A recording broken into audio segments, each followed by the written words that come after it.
দীর্ঘ ১০০ বছর পর অবশেষে সাড়ম্বরে উদ্বোধন হলো এটিএম। এগরায় প্রায় ১০০ বছরেরও প্রাচীন বালগেরিয়া সেন্ট্রাল কোঅপারেটিভ ব্যাংকের এটিএম পরিষেবা চালু হলো।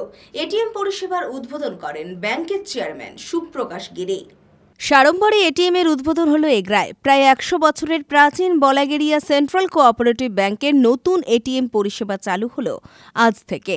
এদিন বিকেলে পূর্ব মেদিনীপুর জেলার এগরা শহরের দীঘা মোড়ে বিজয় কমপ্লেক্সে এটিএম পরিষেবার উদ্বোধন করেন ব্যাংকের চেয়ারম্যান তথা কাঁথি পৌরসভার চেয়ারম্যান সুপ্রকাশ গিরি। এদিন অনুষ্ঠানের শুরুতে উত্তরীয় ও ফুলের স্তবক দিয়ে অতিথিদেরকে সম্মান জানায় ব্যাংক কর্মীরা। অনুষ্ঠানের শেষে ফিতা কেটে নারকেল ফাটিয়ে এটিএম পরিষেবা চালু করেন ব্যাংকের চেয়ারম্যান।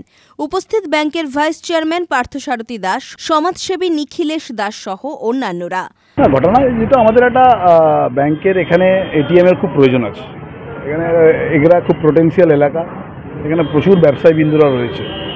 আমরা মনে করি যে এখানে যারা ব্যবসায়ীরা রয়েছে তাদেরকে এই নিউজটা, এই খবরটা সরকারের কাছে ছড়িয়ে দেওয়া দরকার। এবং আমাদের পোটেনশিয়াল যেসব কাস্টমার রয়েছেন তাদেরকেও আমরা আমন্ত্রণ জানিয়েছি যে ব্যাংকের একটা এটিএম উদ্বোধন হচ্ছে, সেই উদ্বোধনকে কেন্দ্র করে যাতে একটা কাস্টমাররাও যাতে আসে, বা ব্যাংকের যে আমাদের আগামী দিনের যা আমাদের কর্মকাণ্ড সেগুলোও ব্যাংকের তুলে ধরা, এবং মানুষকে সেজন্যই আমরা ডেকেছি যে ব্যাংকিং পরিষেবাকে উন্নত করতে গেলে আমাদের কি আমরা পরিকল্পনা নিয়েছি, এগুলো সবগুলো মিলিয়ে আমাদের আজকে একটা প্রোগ্রাম নেওয়া হয়েছে ব্যাংকের পক্ষ থেকে।